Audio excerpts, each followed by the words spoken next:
Okay, people, if this doesn't record or work properly, I'm not doing it again.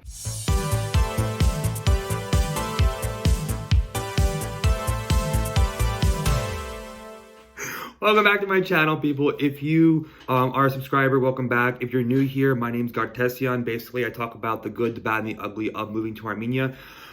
Basically, the last week or so, my DMs have been blowing up on Instagram. And by blowing up, I mean, I got 3 messages, so I'm like overwhelmed because like I have anxiety. So, no, but it's totally cool. For the couple of people that have hit me up on Instagram, totally fine. I'm so happy to help. If you kind of want to see like what's going on, like my daily life, because I know I'm only uploading to YouTube like basically once a month now because it's just so time consuming and I'm so busy. But if you want to kind of see like what's going on in my daily life or just like posting, you can check out my Instagram or my TikTok that's linked in somewhere on my page. You can figure it out. I'm gonna go really quickly through some of the basic questions that I've been getting on my DMs. Some of these people that I've already talked to, so they've already gotten my advice, but I kind of want to put it out there too, because I'm sure a lot of you might have the same types of questions, because a lot of them are interrelated. The first question that I got from a subscriber is it easy to find work in Armenia? That's in your contract that you need to abide by. What the? Or is it easy to find work in Yerevan? Basically, it depends on your skill set and it depends on your experience. There are some countries out there that if you are just any foreigner, they're just gonna hand you a job. Like, I don't know, there's kind of like a stereotype with like Dubai or like the UAE that like if you just show up, you can get whatever you want. It's not really the same here, but I will say if you have a specialty that is not common in Armenia, like if you're some kind of specialist in some kind of field, take that however you want. You might have an easier time, but some companies are 100% in Armenian. So if you're looking to work for a Armenian company in Armenian, if you're looking to work for an Armenian company in Armenia, some of them might require to know Armenian, even if you're the best person in that field. Like, so like, let's say for example, you're kind of like some kind of health hygienist and you specialize in a certain type of procedure. If they're a local company, they might require for you to know some type of baseline Armenian. But there are also a lot of non-Armenian companies in Armenia. So they have like satellite headquarters. So like there's like some Korean companies, there's some like Gulf state companies in Armenia, and they're a little bit more flexible with language. So is it easy to find work? There are some groups on Facebook to like look for jobs. You can do Staff AM. But that's a little, Staff AM is a website, but it's a little bit more geared toward the local market. I'll try to post a screenshot of the Facebook group that I'm a part of that has a lot of job postings that are a little bit more geared to foreigners. The other question that the subscriber asked is, do you need a residency to work, or is residency required in order to work? Like, you put me in such an uncomfortable situation. Like, you know I'm not happy. You know I tried. Yes and no. If you're looking to work on the books for an Armenian company, in order to get a contract, they call it a contract here. Like basically it's what you officially sign when you're hired. In order to get the contract, you have to have at least, and again, this is not legal advice. I'm not a lawyer. This is just things that I've learned like throughout my process. But what I've been told is if you want to get a contract, you have to either have a work visa, which is basically like a 1 year at a time approval, or you have to have residency, or you have to have citizenship. But if you're working remote, like if you have like a remote job, like back at home, and you want to just do it from Armenia, from what I understand, that's not required. You could just come as a tourist visa, but depending on your country, you might have different time requirements before you have to exit and re-enter. Like for Americans, you can only stay for 180 days. And then once you get to 180, you have to exit and come back, or you can, you know, that's what we all do. Welcome to Tbilisi. So do you need a residency card to work? It's yes and no. Like I said, if you want to work for an Armenian company and have an Armenian contract, then you will have to have either a work visa, residency to get the contract, or citizenship to do the contract, unless you work under the table. Now, if you find a cool company and you let them know, hey, I'm going to be in Armenia for like, let's just say only 1 year or 6 months, like for just one chunk of time, they might be able to offer you like something freelance. So you're not really under contract, but you're also kind of under the table. And if there's no contract and you're being paid under the table, or you're just you're working it out just between the two of you, then the government doesn't know. Therefore, it's not required because technically it's not really happening. Again, not legal advice, but it happens sometimes. Sometimes people come here, they don't have residency yet, but they just want to work, and they talk to like a business owner and they work out something personally with them. But if it's a big organization, they might not do that. Okay. Subscriber number 2 asked, do you know any Armenians in Miami to be my godfather? So basically from his message, we already talked about this, but I kind of want to give the advice to the general world too. Basically what I suggest is to reach out to Armenian group Facebook groups in Florida, because pretty much every state in America has its own Facebook group. Even if you're not from America, probably if you come from a major city, like Paris, London, maybe somewhere in Australia, there's going to be some kind of Armenian Facebook group. They're a little cringy. It's going to be a lot of moms sharing recipes, which could be cool if you're looking for a new dolma recipe. But find find the closest local Armenian group that you can on Facebook. Just say, hey, this is my name. I'm looking for a godfather to be baptized. Because this subscriber is looking to get baptized for his letter to, for his Armenian ethnicity or Armenian nationality letter, but he doesn't have an Armenian whatever. So what I said is reach out to Facebook, and right away, he got a response right away from somebody in Florida saying, yes, I'll be your godfather. So cool. If you're looking for a godfather, Facebook Armenian groups. Sometimes they might be called different things, so you got to get creative, but basically just look. Also, if there's not one for your city, just look for other major cities in your geographical area. So let's say, for example, you're from Miami, but the Armenian group is in Fort Lauderdale. Probably they're going to know other people in that same state. So it doesn't have to be your exact city. Just message it, and then people will talk to people. Hit me, baby, one more time. The other question subscriber number 2 asks is, if I travel to where you're at, do you think maybe your priest could do a baptism? So basically, he's asking, can you do the baptism in Armenian? You can, and that's what I did, and it was pointless because there's no stamp and there's nothing that they can write in Armenia that you're Armenian, because they don't know you. So even if you do your baptism in Armenia, it makes no difference after the new rules, after the Artsakh War, because you can get baptized in Armenia, but that does not prove your Armenian ethnicity, or it doesn't prove your Armenian nationality. They'll tell you in Ovir that it's acceptable, but it's bullshit, and that's what the whole problem was my first time around. So if you want to get baptized in Armenia for religious purposes, totally fine. If you're doing it for residency purposes, don't waste your time, because unless that priest is going to write that your nationality is Armenian, there is no point. This comes into the next question. He asked, what's the difference between ethnicity and nationality? So in English, the proper word to use to describe someone's roots is ethnicity. What's your ethnicity? But in Armenia, they translate it and they use the word nationality. So they need the letter to say the person's nationality is Armenian. Azgutun haye. I think the word is azgutuna.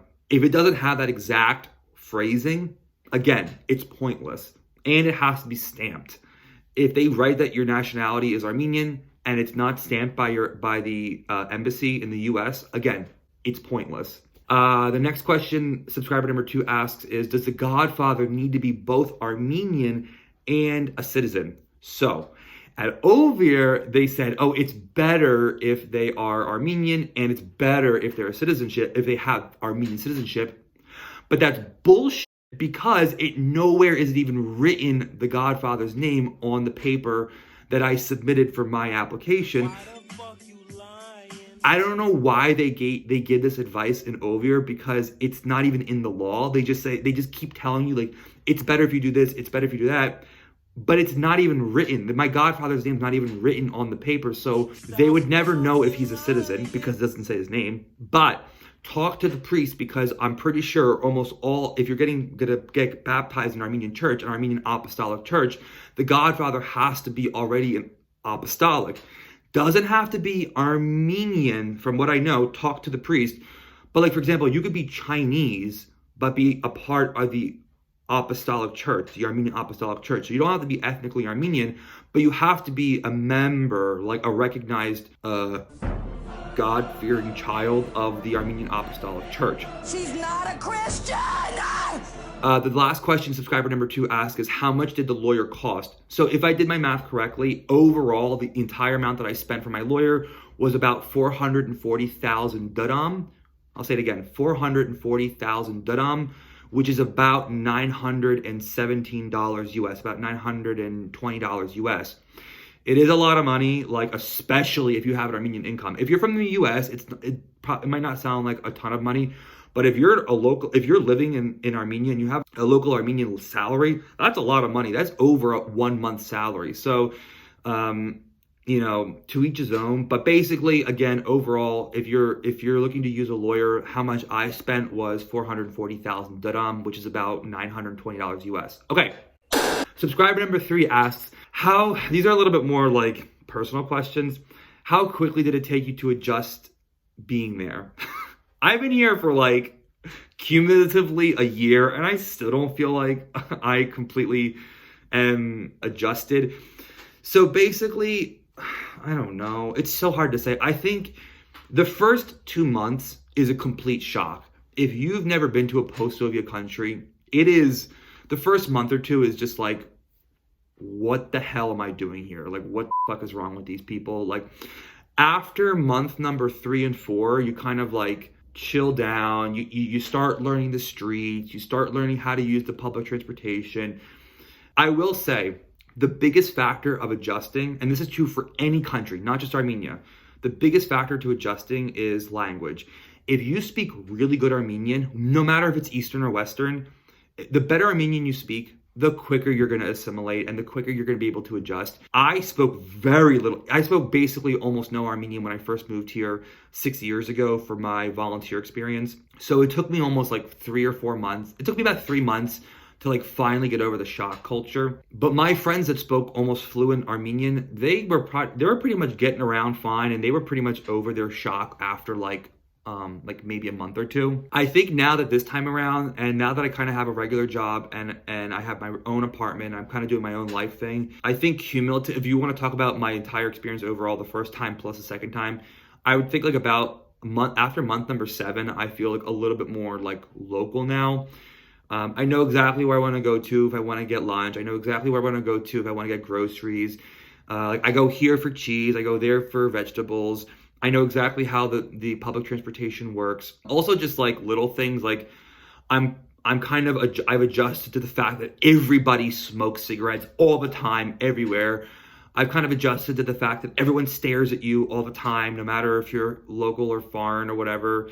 So there's like a lot of like, oh, the street dogs and street cats. Jesus Christ. It took me probably 5 months to just get over the fact that there's street dogs and street cats. We don't have those where I'm from. Again, if you're from like a post-Soviet country or like Eastern Europe, these things aren't going to bother you because you're already used to them. Like if you're from Russia, like this is like I don't know, it might be very similar. I have no idea. But if you're from like America, especially from like the suburbs of America, like me, a lot of this was a shock to begin with. So the next question subscriber number 3 asks is there anything you wished you had done prior to coming or prepared in some way? Yes. Don't make unnecessary journeys. Getting that goddamn embassy stamp on my letter from my church saying that I'm Armenian. If I just would have gotten that stamp, apostolization, they call it an apostille stamp.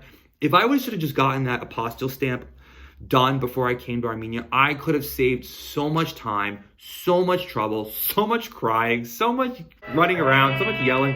But the thing is, I didn't know. Nobody told me. I asked everybody, what should I do? What should I do? Nobody told me about this. So if I would have gotten that letter stamped from my church saying that I was Armenian from the embassy and got the apostille stamp, I would have saved so much time. The second thing I would have done is talking to the Armenian embassy in Washington, D.C. about applying through that embassy instead of applying through OVIR. Now, a lot of people on the comments and people have DM'd me about applying for citizenship or applying for residency through the embassy. I never did it. I don't know how it works, but I've heard that it could be an option. So I wish before I left, I would have contacted them to see. Before I left, I wish I would have contacted them to see if that would have been an option, because maybe it could have been smoother or just less confusion if I dealt with the embassy rather than OVIR. Lastly, something that I wish I would have done. I tried my best, so I can't really be mad at myself, but I think I always could have pushed myself more with Armenian classes, Armenian language classes. I was on a budget, so I couldn't have spent a ton of money on private tutors and private lessons. I was studying every day in the morning, almost anywhere from like a half an hour to an hour. I was studying each morning, but like a few months before I left.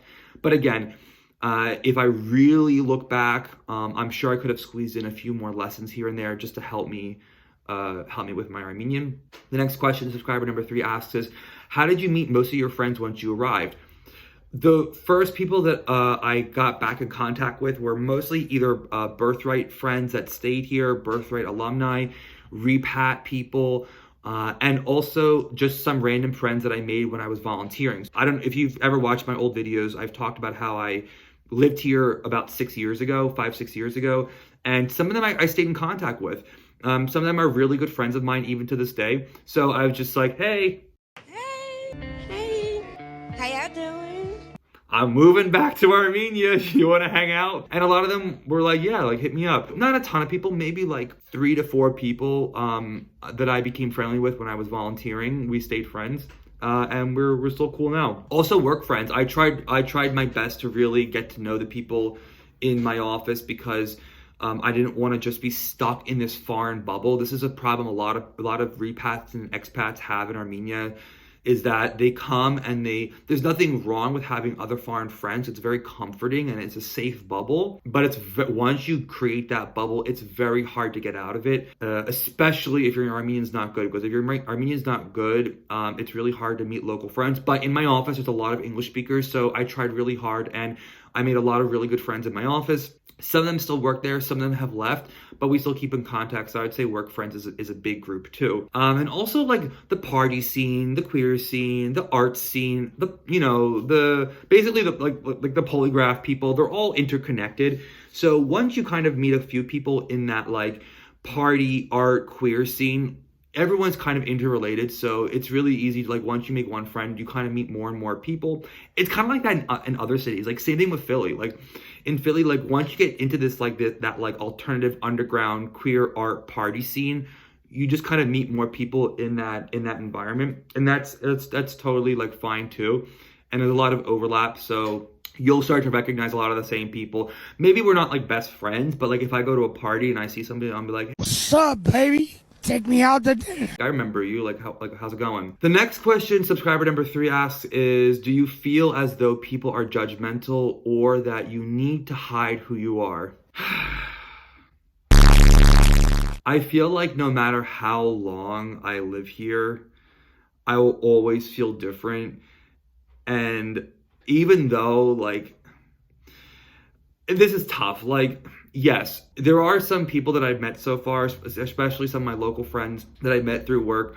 They're really cool, really open-minded, and I'm really fortunate to have them. But outside of that, like, little bubble of, like, super, like, Western-leaning, progressive, English-speaking people, yeah, there are some times where when I go and I meet, like, other people where I kind of, like, have to, like, tone down, like, who I really am. Like, it sounds so cheesy, it sounds cliche. There are some times where, like, I feel like if I say something, they won't really understand, like, what I really mean, or, like, if I say a joke, they don't get it, or, like, I want to do something silly. Like, I have a very silly personality. I'm a huge what are they, golf ball? I'm a golf ball. I'm a goofball. Okay, baby, all I want is you now. All I wanna do now is I'm a huge goofball, like, you know, all that, like, cheesy stuff. The humor here is very serious. So, like, there are times when I want to, like, do or say something funny, and I know it's not gonna, like, it's just not what they do here. So it kind of can be hard. But again, it's a culture shock. Like, when you live in a conservative country, like, that's just what happens.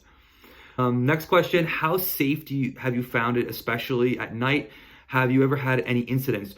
No, honestly, it is safe here. It is for a man. Okay, as a privilege check, as a cis, straight, passing male, able-bodied person, it is pretty safe for me. I've never had a negative experience. Yeah, there were some times where I was, like, kind of, like, shaded out, but the longer you live here, you realize like just because someone's acting shady doesn't mean that they're dangerous. But in America, like if they're acting shady, they can be dangerous. One example I want to give is I went back home for a little while to visit family over the winter.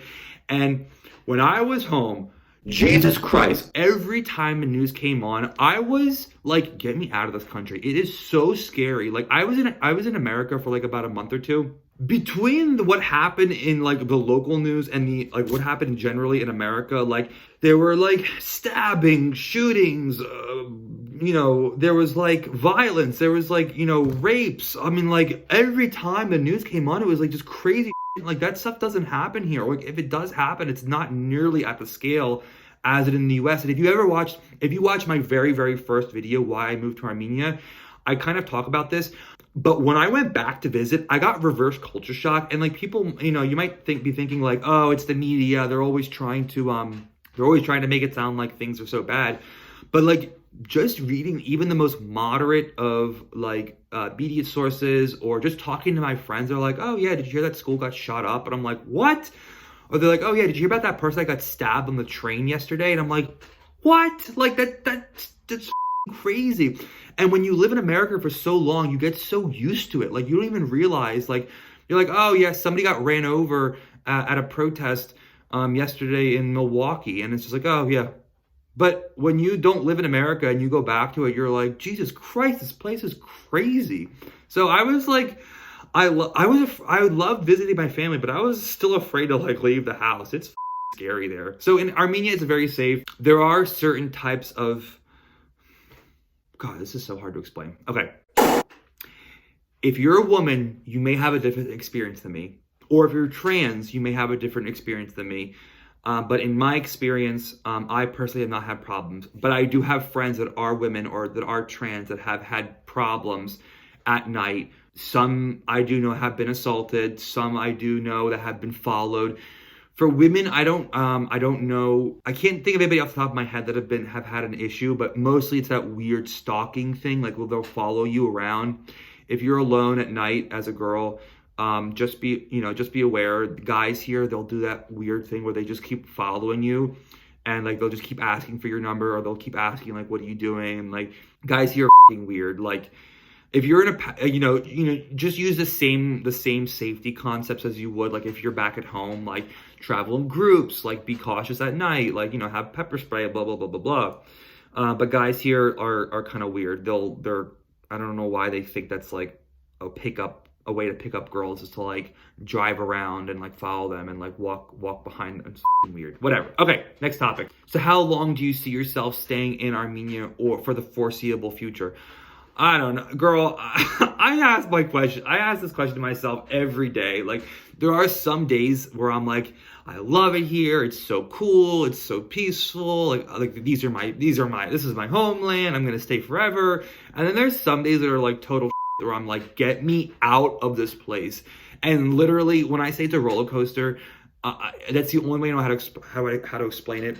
I remember there was one day when like I was at one of my favorite thrift shops, and the woman like has recognized me now. I think I talked about this in another video, and she like cut me a slice of apple and she gave it to me when I was checking out, and I was just like, I love this place, like I don't want to leave. And then last week I had this new like ant problem in my apartment, and the electricity keeps getting turned off, and I'm like, I hate this place. Let me leave. So every day it's like a different thing. Realistically, the first goal that I had is to be here for at least minimum 1 year consecutively. This time around, I'm on like month number 7, so I think I'll be able to easily make the 1 year mark. Once I hit the 1 year mark, I think I'm gonna think to myself, like, again, reflect, make a pro-con list, and see if I'm still happy. But definitely 1 year, and just kind of figure it out. If you're happy, stay. If you're miserable, like day after day after day, then think about plan B. But for right now, I definitely see myself staying here probably throughout the summer and probably up until next winter. After that, just keep evaluating. I don't really have a set plan right now. I'm really fortunate. The last question is, what is it like dating in Armenia? Oh my God, I could do a hour-long vlog on dating in Armenia. It is like, this is a whole nother world. But If you're interested in getting a video on what it's like to date in Armenia, like, let me know in the comments. I'll try to give like a super brief answer to this. It's different. It's really different. Not only is it different dating locals, but it's also an emotional roller coaster dating foreigners in Armenia too. And the way that society views dating, it's so different. If you're interested in that topic more in depth, let me know down in the comments. Also, that's the end of my list. Thank you for watching so far. If you have more questions, leave them down in the comments. You can also DM me on Instagram or whatever. I'll just compile the questions and I'll make another video about it. I hope you found this helpful. A lot of this stuff people don't talk about online, so that's why I want to put it out there. I know it seems like a lot of complaining, but also I don't want anyone to think that it's all just rainbows and flowers when you arrive, because that's definitely not the case. But it can be fun too. There's a lot of pros too. You know, you can see those on other channels. That's not what I'm here to talk about. Also, one question I get a lot is, how do I keep in touch with family back at home? And what did I do with my American number? Basically, what I did is I signed up for Google Fi. Google Fi is a cell phone service through Google, and it can let you keep your American number probably for a lot cheaper than a lot of other carriers while you're living abroad. If you are someone that travels a lot, I highly recommend the Google Fi account. I also used my Google Fi account while I was in Georgia. So I made a few phone calls and used a little bit of data when I was in Georgia. So if you're moving to Armenia or you travel a lot and you want to keep your American number but not keep paying that like a Verizon or a T-Mobile with astronomical international fees, I would highly suggest looking into Google Fi. So if you want, you can use the link in the description. I think you'll get a little bit of a discount, and it'll come back to me a little bit to help support me, my journey, and this channel. Thanks. Have a good one. Bye.